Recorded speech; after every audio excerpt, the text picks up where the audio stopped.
assunto agora no Tom Maior é saúde.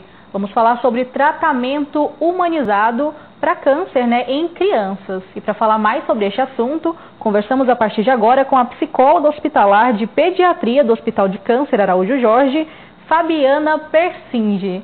Boa tarde, Fabiana. Seja muito bem-vinda ao Tom Maior. Mas a pronúncia do seu sobrenome é essa mesmo, Fabiana Persinge? É Fabiana Persen. Fabiana Persen. Tá. Tudo bem, Fabiana? Boa tarde, tudo bem. Então, agradeço o convite, primeiramente. Fabiana, e a primeira pergunta que eu tenho para você é a respeito desse trabalho do diálogo lúdico. Como que isso funciona com as crianças? É porque o tratamento com câncer, ele é um tratamento pesado, é um tratamento longo, né? Então, a gente utiliza...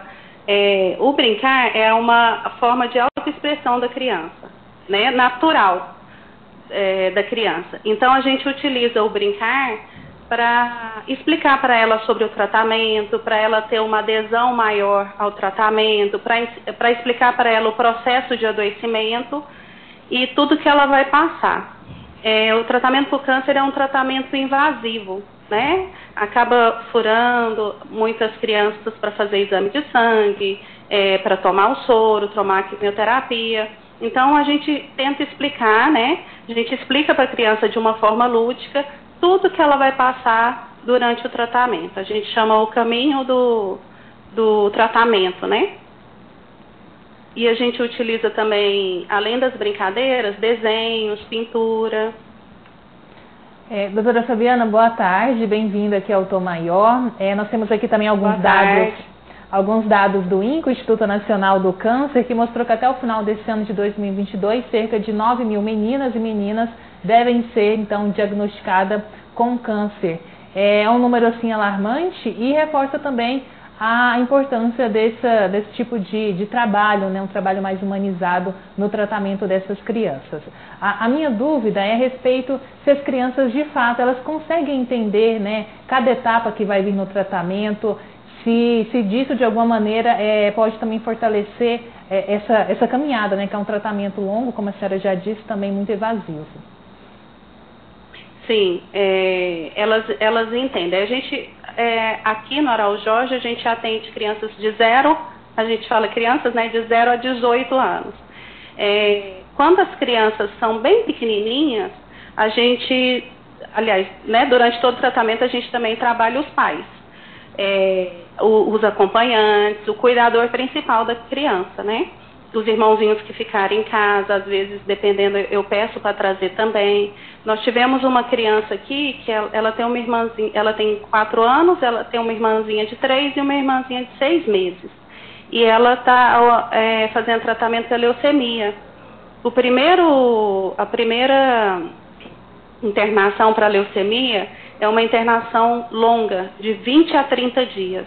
Então, a criança deixa a casa dela, deixa o brincar, deixa a escola para ficar aqui, de repente, num ambiente que é totalmente assustador para elas, E aí a gente utiliza esse brincar para deixá-la mais à vontade, para ela aderir ao tratamento. E essa criança estava muitos dias sem ver as irmãs. E estava com saudade, estava muito chorosa. É uma criança que no início era bem cooperativa. E aí a gente teve a ideia de trazer, num ambiente separado, as irmãzinhas para ela ver, matar a saudade. Então a gente tenta, de todas as formas, deixar o ambiente aqui mais tranquilo, um pouco mais leve, e mais divertido também para elas, na medida do possível. Doutora Fabiana, você falou sobre essa questão do ambiente, que às vezes assusta a criança. Esse ambiente, essa ala de oncologia pediátrica, ela é pensada para a criança? Tem cores, tem desenhos, e como isso ajuda os pequenos? Sim, todo mundo que chega aqui no hospital, eu quando venho trabalhar aqui, quando eu vim conhecer a pediatria, a gente entra no elevador e parece que quando a gente sai no 4º andar, onde fica a pediatria, parece que a gente está em outro hospital.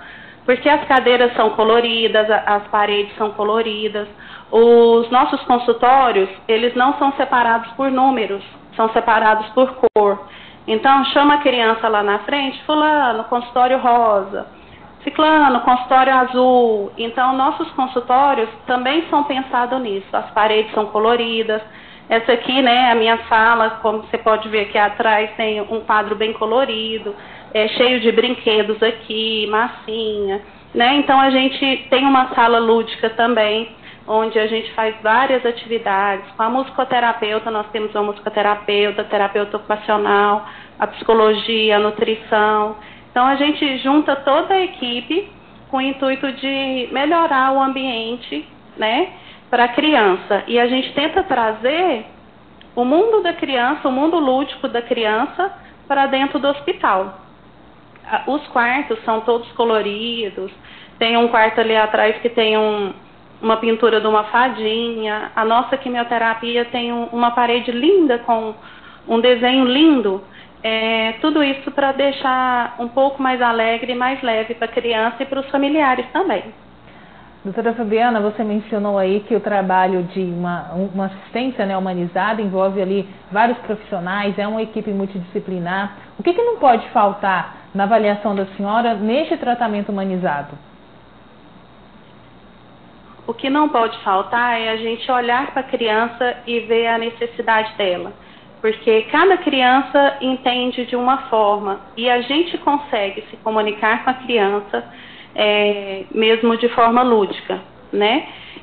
Eu vou contar aqui uma questão que aconteceu comigo, uma criança que estava bastante chorosa no início do tratamento, veio, internou, foi para casa e voltou para uma segunda internação de poucos dias para tomar quimioterapia. E ele estava bastante choroso, a médica me chamou e pediu para eu atendê-lo. E essa criança, não sei porquê, no início do tratamento, ele estava há um mês e pouco aqui, e ele não havia passado pela psicologia ainda. Acho que agendou com a psicologia, a mãe não podia naquele dia, então acabou que passou. E aí eu trouxe, mas eu conhecia ele, né, mas não tinha atendido aqui na minha sala. Aí eu atendi ele, expliquei para ele como é que, através de um livrinho que a gente tem, bem lúdico, como é que ia ser o tratamento, tudo. E aí ele falou assim, tá bom. Eu falei, aí a mãe entrou, né, conversei com a mãe, aí eu falei assim, expliquei tudo, eu virei para ele e falei assim, você tem alguma dúvida? Ele tem 7 aninhos. Você tem alguma dúvida? Ele olhou assim, falou assim, tenho.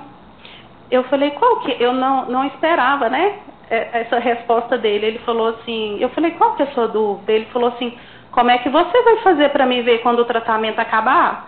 Aí eu comecei a rir, a mãe dele também, porque nós duas não esperávamos essa dúvida, né?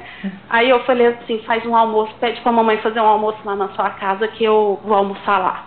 E vou...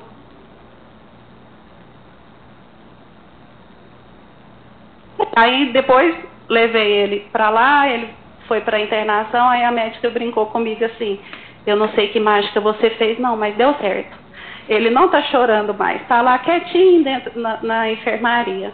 Então, assim, o fato da gente explicar, porque a gente utiliza o lúdico para explicar para a criança e a gente utiliza o lúdico também para a gente entender os sentimentos da criança. A gente precisa ter esse entendimento também, como é que ele está vendo o tratamento, o que está sendo mais sofrido, porque tem criança que não é sofrido tirar sangue, mas é sofrido ficar longe dos irmãos. Então a gente tem que ver, para humanizar, né, a gente tem que ver cada criança, qual que é a necessidade delas. É importante, né, também a relação, o vínculo que acaba se criando ali com o paciente, né, isso com certeza gera cada vez mais confiança para essa criança que está hospitalizada. Além desses aspectos que você já trouxe aqui, doutora Fabiana, quais são os outros também aspectos psicológicos que devem ser levados em consideração quando se fala de uma criança que está sendo hospitalizada para um tratamento contra o câncer? A gente sabe que aqui, quando a criança é internada, né, quando ela vem fazer o tratamento, é um ambiente diferente, é um ambiente às vezes assustador, são pessoas todas vestidas de branco, que, né, às vezes vai fazer algum procedimento invasivo.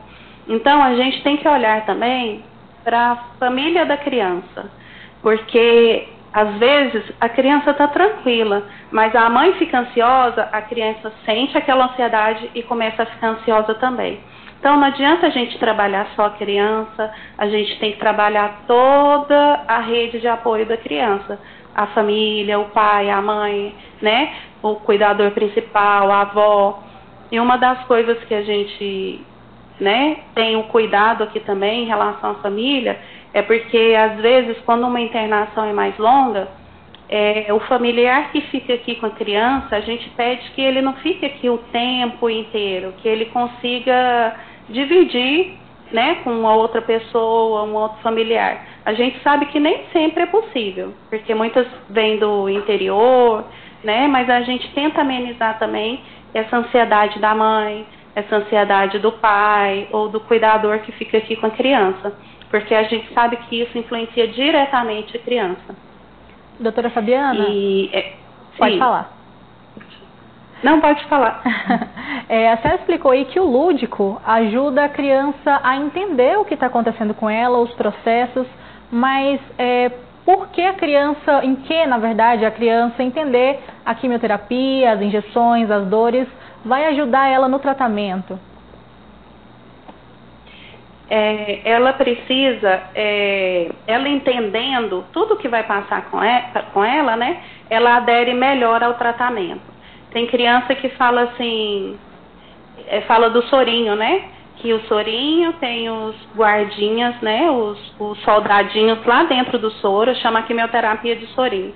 É o sorinho que tem uns soldadinhos lá dentro, que vai entrar no sangue e vai combater as célulazinhas que estão doentes. Vai combater os soldadozinhos do mal, assim, digamos, né? Então, são situações que, às vezes, a própria criança vai criando na cabeça dela para aderir ao tratamento, porque não é fácil. Não é fácil você saber que você tem que tomar um medicamento toda semana, que aquele medicamento, às vezes, vai fazer cair seu cabelo, vai te causar mal-estar, ânsia de vômito, vai te dar cansaço. Não é fácil, não é fácil para ninguém. Né, para um adulto, não é fácil. Imagina para uma criança se ela não entender o porquê que ela está tomando aquele medicamento. Se ela não entender porquê, quando ela está internada, dia sim, dia não, ela tem que fazer um exame de sangue para a gente ver plaqueta, para a gente ver se o sangue está bom. Então, é importante, né? Todos nós seres humanos, nós temos o direito de saber o que vão fazer com o nosso corpo, se vão furar, por que vão furar. Tem criança que... Aí, elas, através, né, de todas essas atividades lúdicas, elas mesmas vão buscando recursos de enfrentamento. Tem criança que fala assim para mim, eu gosto de olhar quando me fura, porque parece que dói menos. Já tem criança que fala assim, tia, me dá uma massinha, porque eu aperto a massinha, fico olhando para a minha mão da massinha, enquanto estão furando o outro braço e dói menos. Então, elas mesmas vão procurando recursos de enfrentamento, vão criando esses recursos. Doutora Fabiana, muito obrigada pela sua participação aqui conosco na Sagres. Tudo que a senhora falou foi de extrema importância e acho que ficou tudo bem claro. Eu agradeço muito o convite, eu acho muito importante mesmo a gente falar sobre esse tema tão importante que, como vocês viram, né? Realmente está aumentando o número de casos com câncer e quanto mais rápido a gente fazer o diagnóstico, né, buscar o diagnóstico, mais rápido aumenta a porcentagem de cura. Então, é importante a gente falar sobre isso para todo mundo ficar, né, atento às suas crianças, a si próprio, né, para a gente iniciar o tratamento, se precisar, o mais rápido possível. Tá bom? E eu agradeço demais o convite. Muito obrigada. Conversamos com a psicóloga do Hospital do Câncer Araújo Jorge, Fabiana Persen. Os destaques e a íntegra dessa entrevista daqui a pouquinho no nosso site, o sagresonline.com.br.